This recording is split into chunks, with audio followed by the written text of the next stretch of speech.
My name's Kevin Riley and I'm the Foundation Director for the National Motorsport Academy.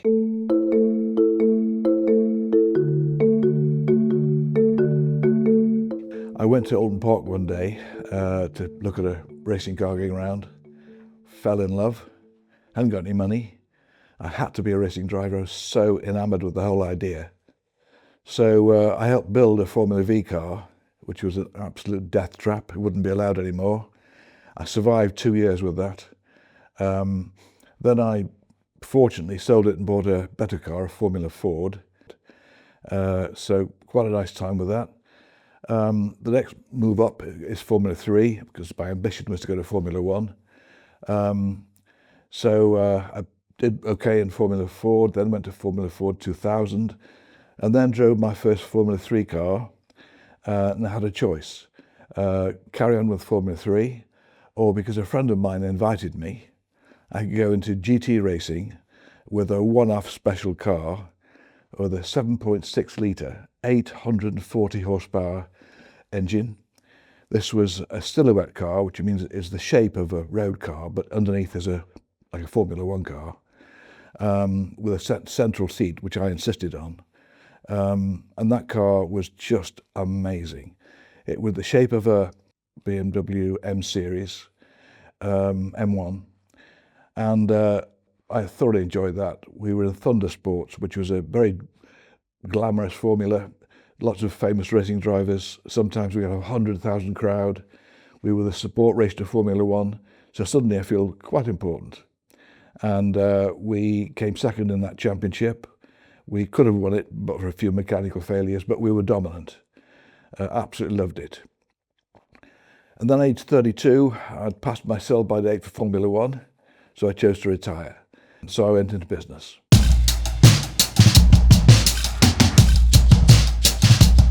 One day, a friend of mine who was running a Ferrari championship asked me if I'd like to go to Loughborough to look at a Ferrari challenge car, only because he'd told them he'd send somebody to buy this thing, and I just turned up to show my face. When I saw the car, it was gorgeous, and I could afford it. There were half a dozen engineers sitting around it, begging me to buy the car and go racing, but I hadn't raced for 26 years, and I was 58. So I said to these guys, look guys, if I buy the car, I will be at the back of the grid. I'll never be competitive at my age. Is that what you want? And they didn't seem to mind. So on that basis, with no pressure, I bought the car.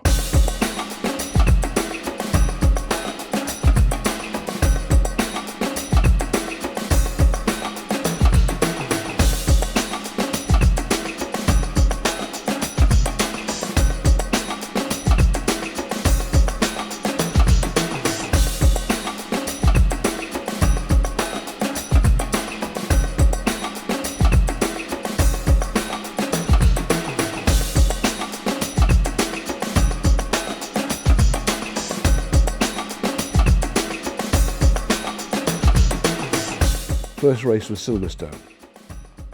32 cars on the grid. I was the new boy, the very old new boy. And I warned them again I'd qualify at the back of the grid. I didn't. I qualified 5th and finished 4th. We were all gobsmacked, especially me. The next race was Donington.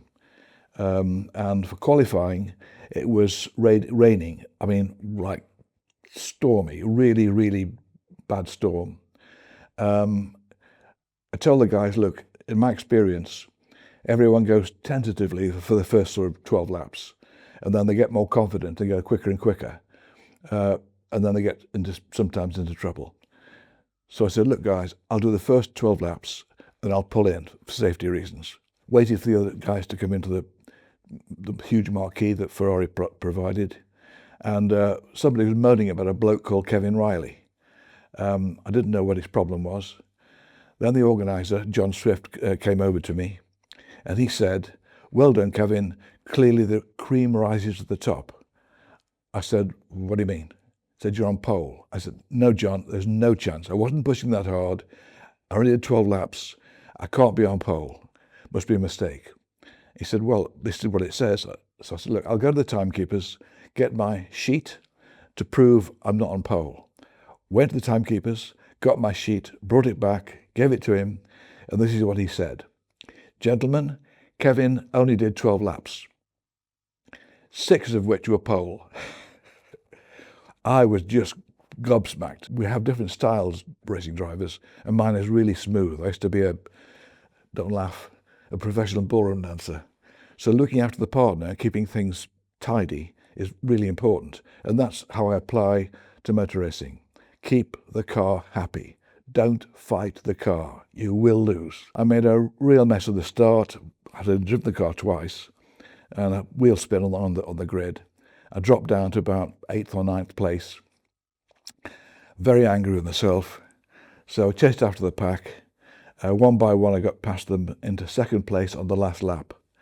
I didn't win the race because the guy in front of me was about to lose it and I backed off. But I did come 2nd. But more importantly, a new lap record. 2nd race in 26 years, age 58. The following year, Ferrari invited me to go to Italy for a conversation. All expenses paid.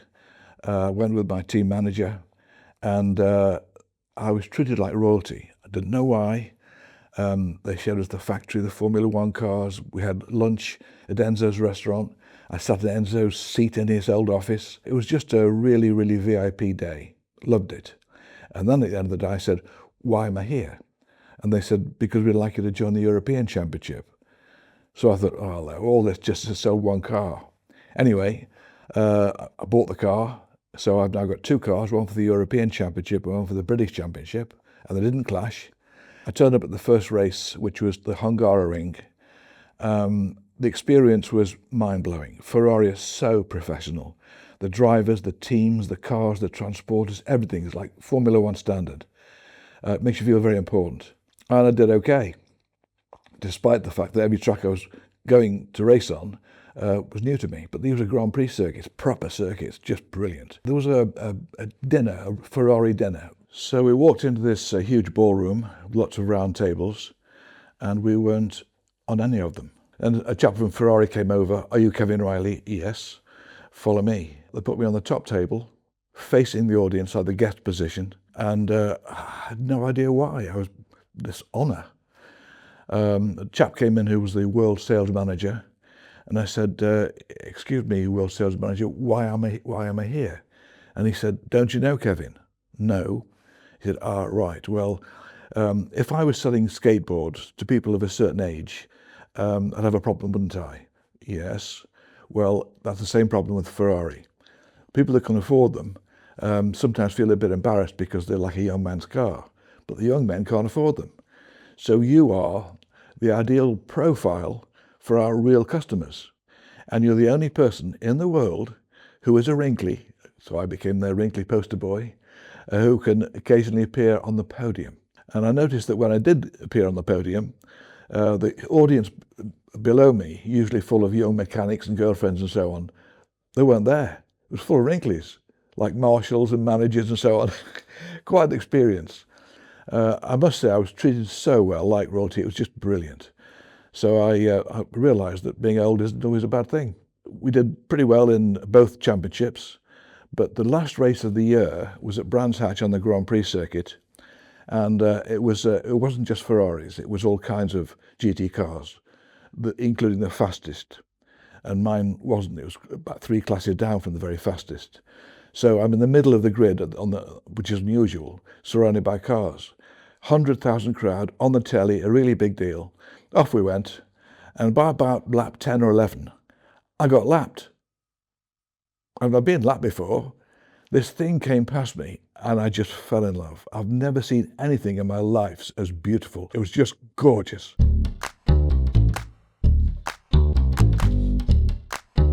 Anyway, after the race, I went to find it, found the owner, and I said, what is it?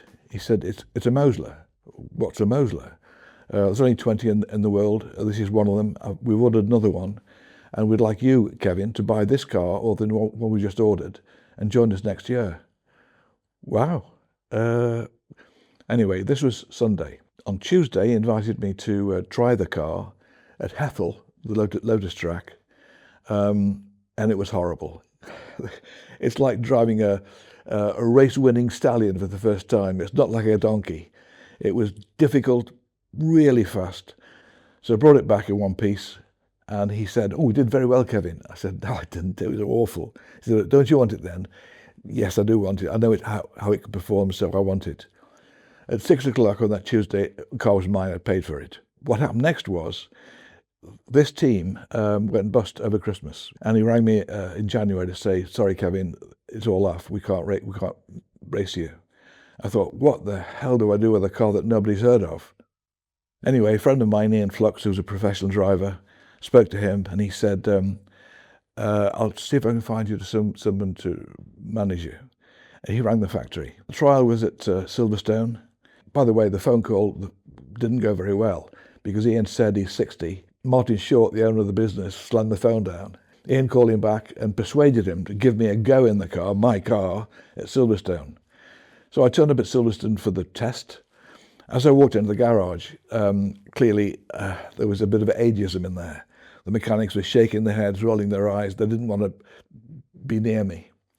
So I got in the car, off I went. Marty Short said to Ian, "You'll either crash the car or be sick or both. He's clearly much too old for this. He shouldn't be in a car like that." I did a few laps, and at 12 o'clock, we're sitting in the cafe discussing a contract for next year. I'd passed the audition. The first race was Alton Park, a circuit designed to kill you. It's really dangerous with any car, but with a Mosler, it's really quick. And the problem with Alton Park is there's inadequate runoff. And if you do fall off, you're on the grass, setting a barrier at a hell of a speed. I'll describe to you now the worst day of my entire life. So this is the test day, the Friday before the weekend. And now, of course, half the drivers are full-time pros. All the drivers are seriously quick because the British GT Championship is probably the most serious championship in this country. And this is my first race, in this car, on that track. So I tried to be careful, not getting in people's way.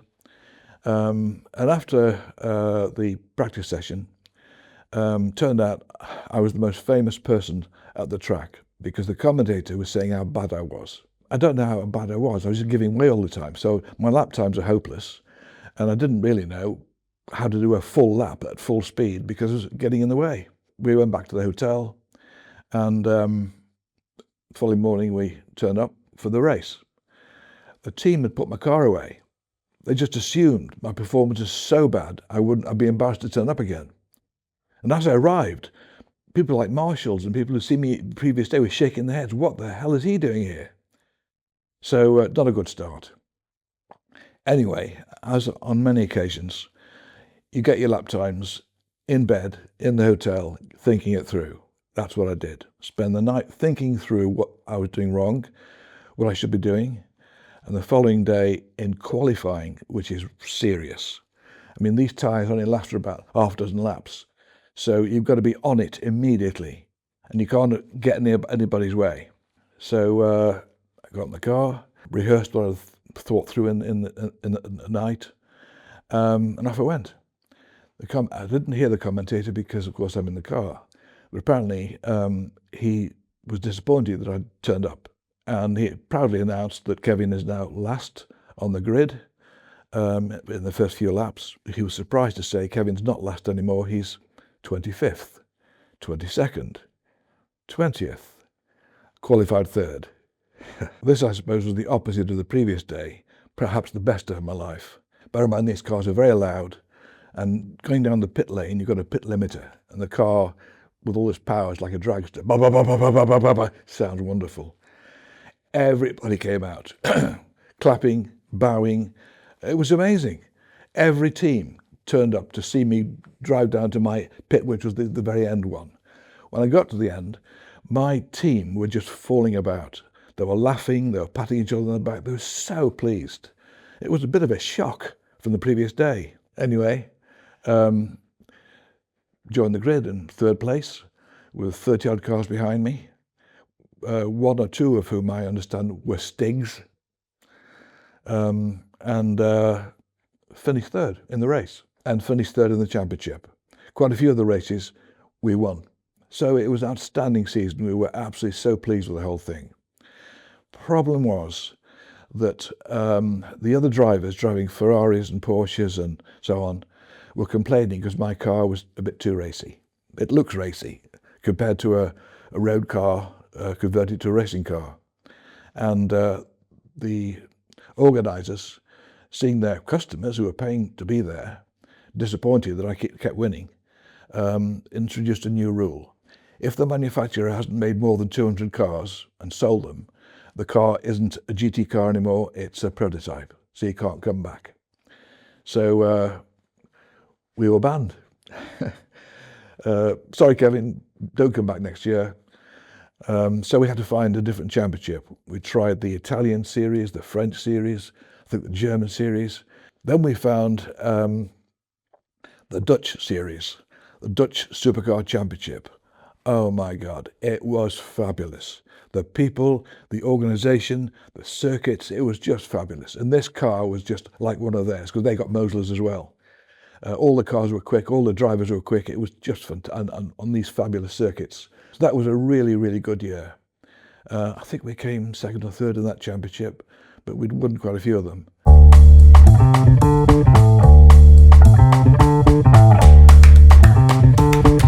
We started the NMA with a Mosler. A bit later on, I ended up with a Lotus dealership, and Lotus are a famous racing brand. I wouldn't have a dealership if it wasn't Lotus, because I'm a bit of a fan of theirs all my life. And we went to the factory to discuss all of this. In the corner of the race area, they'd got a shroud under which was their Le Mans car. So I made them an offer, bought the car, mainly to stick in our showroom, our Lotus showroom. Then we decided to race it, and it did quite well. The problem with the car is that spares are difficult to get. I bought spares anyway, enough to build 3 more cars. So we decided, let's build a car with these spares and race that one and put the original one on show again. That's what we did. So the Lotus we race now is an exact copy of the works Lotus Le Mans car, but I was a bit concerned about its fading performance, fading in the sense that other cars get quicker and quicker each year, and this one, of course, wasn't. So we built a car, and I said, look, the front isn't gripping very well, it's understeer. Let's improve the aerodynamics. So we spent 6 months redesigning the front of the car. Then I said, the power isn't adequate, it's a Cosworth 4-litre, normally aspirated Screamer, but we changed for our new car to another engine with a big supercharger, which in a car like that, which is very light, makes the car really good. And we've won quite a few races with that car. But that's really our spare car. The main car, as far as I'm concerned, is the Mosler. The Mosler is very powerful and very quick on corners because of its downforce, and straights, of course. But the Lotus is much more agile. So if a track is twisty and slow, that's the Lotus. It turns out everybody misses the Mosler, even our competitors that we usually beat. They want the Mosler back. The commentators want this. Everybody wants the Mosler. The category that we race in is a 2-driver category, predominantly. Occasionally you get somebody fit enough to do a whole hour race on his own, but that's rare. And it's hard on the body. For example, on one occasion, I pulled up, we have a 1-minute pit stop to change drivers in the middle of a 1-hour race. One occasion at Silverstone, I pulled up behind a car and the driver was already out on the floor on a drip, and he was about 24 years old. So I said to somebody, what's wrong with him? Just exhausted. Well, what would happen if he hadn't got a drip? He'd die. What? That's how exhausting it is. Imagine fighting Mike Tyson in a sauna. These cars are hard. The G-force, braking is 4G. You've got belts on, you're going in one direction, not too bad. But when you go around a corner, at even 2G, it hurts the neck, it hurts the whole body. And after half an hour, I'm gone. My body is gone. They drag me out of the car, dump me on the pit lane, and the other driver then gets in. I'm frequently asked the question, what's the high point of my motor racing? Hard to answer really, because I've got over 250 trophies, that's podiums, out of about 500 races since I came back age 58. I look at those trophies and I don't remember most of them. But there's one in particular. When racing in the Dutch Supercar Championship, because I've got a Moser, about 3 or 4 in the championship, my car looks fast, just sitting in the ground. And some drivers say you're only winning because you've got a Moser.